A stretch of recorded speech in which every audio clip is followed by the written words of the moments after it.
আসসালামু আলাইকুম রহমতুল্লাহি ওবরকাতুহু।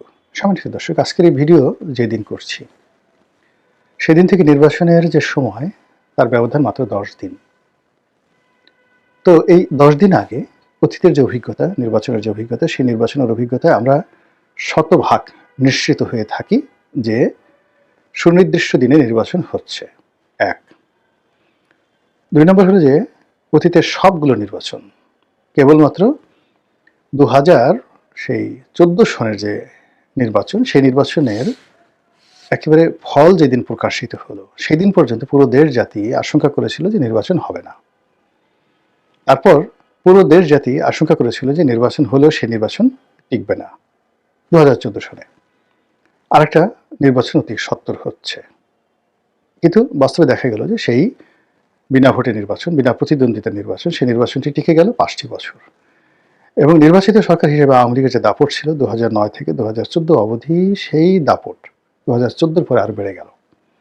মানে আমাদের দেশের একটা কি বাজে কথা আছে যে গাছের চাইতে মানে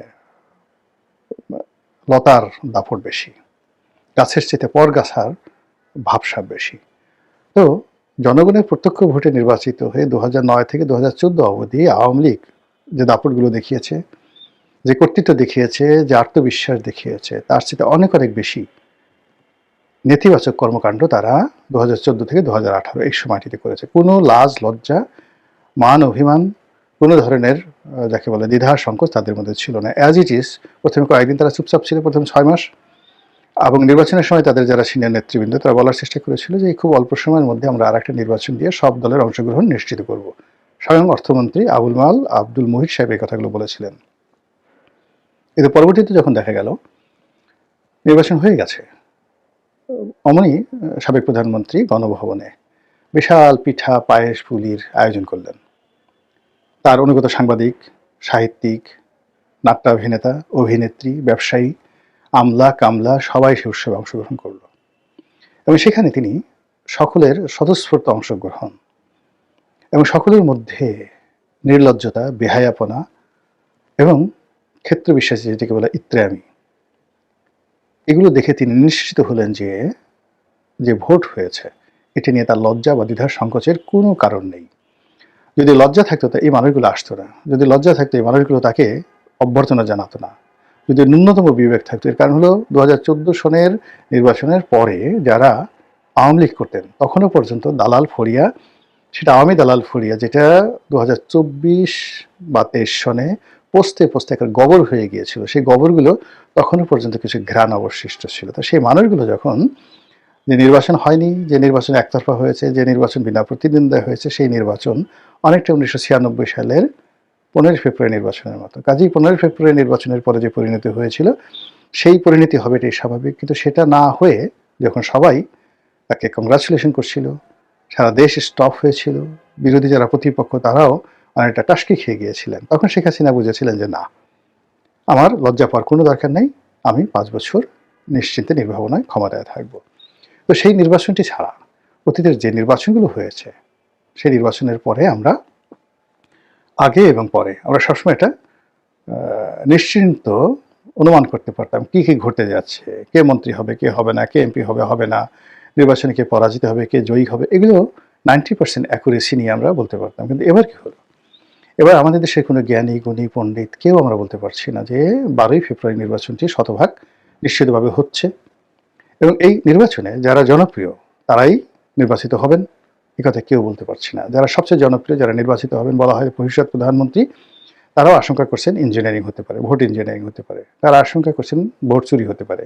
আবার তাদের যারা প্রতিপক্ষ তাদের বক্তব্য হলো ভোট ডাকাতি হতে পারে। একটি পক্ষ রাষ্ট্রীয় সমস্ত সুযোগ সুবিধা নিয়ে যে তাণ্ডব চালাচ্ছে এবং যেভাবে তারা অন্যায় অবিচার চাঁদাবাজি থেকে শুরু করে সব কিছু করে ক্ষমতায় যাওয়ার আগেই সব কিছু তারা দখল করে ফেলেছে। কাজেই ক্ষমতায় যদি তারা যায় তো স্রেফ ডাকাতি শুরু হয়ে যাবে। এই ধরনের ন্যারেটিভ নিয়ে প্রতিপক্ষের বিরুদ্ধে রীতিমতো কুরুক্ষেত্রের যুদ্ধ তারা শুরু করেছে। এই যুদ্ধের ফলাফল ভালো নয়। এই যুদ্ধের ফলে একে অপরকে মানে আক্রমণ করছেন, একজন আরেকজনকে অসম্মান করছেন, রাজনীতির ময়দানের ভারসাম্য নষ্ট হচ্ছে এবং রাজনীতিবিদদের সম্পর্কে মানুষের যে ইতিবাচক যে চিন্তা এবং চেতনা, সেই চিন্তা এবং চেতনা নষ্ট হয়ে যাচ্ছে। এই গেল রাজনৈতিক মাঠের কথা। অন্যদিকে এখন যারা ক্ষমতায় আছেন, বলা হয়ে থাকে বা অনুমান করা হয় যে মার্কিন ডিপ স্টেটের পলিসি অনুযায়ী তারা ক্ষমতায় এসেছেন।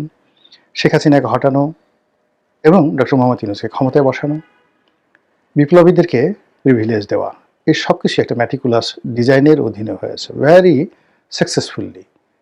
এই কথাগুলো স্বয়ং ডক্টর মোহাম্মদ ইউনূসের যে বক্তব্য আমেরিকাতে ক্লিন্টন ফাউন্ডেশনে, সেই বক্তব্যের মাধ্যমে ফুটে উঠেছে। তো যারা ম্যাটিকুলার ডিজাইন করেছেন, যারা ক্ষমতায় আছেন, যারা বসছেন, এখানে তো অনেক দেনা পাওনা আছে, অনেক হিসাব আছে, অনেক বিষয়বস্তু রয়েছে।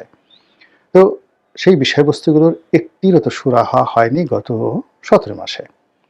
তাহলে যারা ডক্টর মোহাম্মদ ইউনূসকে ক্ষমতায় আনার জন্য কষ্ট করেছেন, শ্রম দিয়েছেন, বিনিয়োগ করেছেন, অথবা যারা আন্দোলন করেছেন, লড়াই করেছেন, সংগ্রাম করেছেন, জীবন দিয়েছেন, অথবা গত 17 মাসে যারা এই বাংলাদেশের সব কিছুতে আমূল পরিবর্তন আনার জন্য মাথার ঘাম পায়ে ফেলে কাজ করেছেন, অনেকে আমেরিকা থেকে চলে এসেছেন, অনেকে তাদের জীবন, যৌবন, পরিবার, পরিজন সব কিছুকে ঝুঁকির মধ্যে ফেলে দিয়েছেন, তাদের কোনো আশা আকাঙ্ক্ষা সফলতার কোনো সুরাহা হয়নি।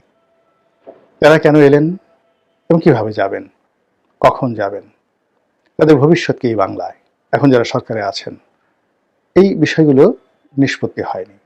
নিষ্পত্তি না হওয়ার কারণে যারা ক্ষমতাসীন আছেন তাদের ব্যাপারেও জনগণ এবং স্টেক হোল্ডার পলিটিশিয়ানস, যারা আগামীতে রাজনীতিতে গুরুত্বপূর্ণ ভূমিকা পালন করতে চান, তারা নিশ্চিত হতে পারছেন না।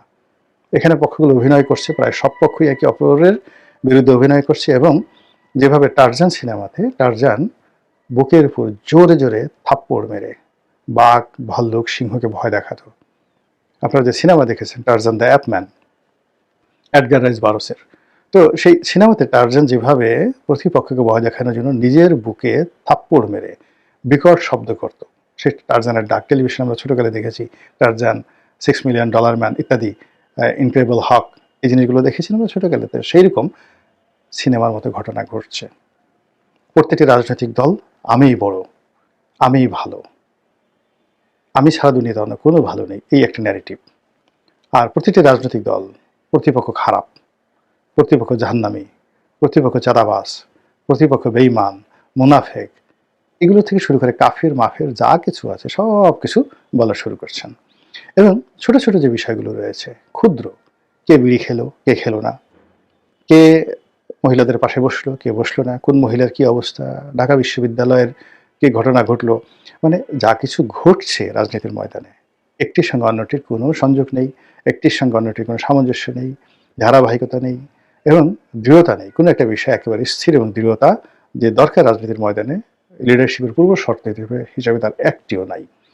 তো এই অবস্থাতে একটা দুনিয়া কাঁপানো নির্বাচন হবে, কিংবা সেই নির্বাচনের মাধ্যমে চমৎকার একটি গণতন্ত্র প্রতিষ্ঠিত হবে, এবং সর্বশেষ এই গণতন্ত্রের মাধ্যমে গত সেই স্বাধীনতার পর থেকে আজ অবধি যত সমস্যাগুলো তৈরি হয়েছে আমাদের অর্থনীতি, রাজনীতি, সমাজ ব্যবস্থায়, সবগুলো ধামাচাপা পড়ে যাবে, ছাইচাপা পড়ে যাবে, অথবা সবগুলোর কবর রচনা হবে, এবং সেখানে নতুন সম্ভাবনার, নতুন গণতন্ত্রের, নতুন একটি জাতি গঠনের যে শাপলাকলি, কিংবা ধরুন সেই গোলাপকলি, সেগুলো ফুটে উঠবে। এই যে আশা করাটা কতটা যুক্তিসঙ্গত এবং কতটা বাস্তবসম্মত, এটা সম্ভবত আপনারা ইতিমধ্যেই হাড়ে হাড়ে টের পেয়ে গেছেন। মহান আল্লাহ আমাদের সবাইকে হেদায়েত দান করুন এবং হেফাজত করুন। আসসালামু আলাইকুম ওয়া রাহমাতুল্লাহি ওয়া বারাকাতুহু।